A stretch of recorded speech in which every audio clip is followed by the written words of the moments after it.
हाय, आज तिळाची चिक्की बनवायला घेतली. त्याच्या अगोदर ना श्रीशाला खाऊ घालण्याची जिम्मेदारी त्यांच्याकडे दिली, कारण माझी तब्येत खराब झाली होती. कारण म्हणजेच मला ताप वगैरे आला होता, म्हणून आज रविवार पण होता, म्हणून त्यांना म्हटलं तुम्ही खाऊ घाला श्रीशाला. नंतर मी आंघोळ वगैरे केली आणि देवपूजा करून घेतली. नंतर आम्हाला नाश्ता करायला घेतला.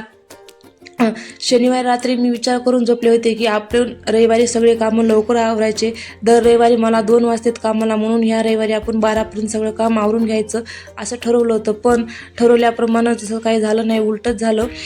2च्या ऐवजी मला 4 वाजले, कारण मग अचानक रात्री मला ताप वगैरे आला आणि तसं मला काही काम वगैरे करा वाट नाही गेलं, म्हणून थोडंफार मी हळूहळू नाश्ता वगैरे देवपूजा वगैरे असं करून घेतलं.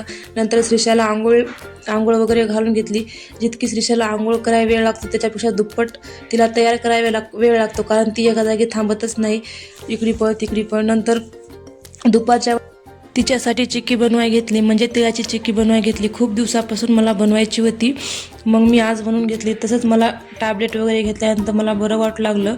मग चिक्की बनवून घेतली आणि संध्याकाळच्या वेळेला भाकर आणि वांग्याच्या भाजीचा बेत होता, ते पण बनवून घेतला. आणि नंतर जेवण वगैरे झाल्यानंतर श्रीशाची अशी मस्ती चालू होती, ती थोडंफार बघितली आणि असा झाला आमचा दिवसाचा शेवट. चला बाय बाय.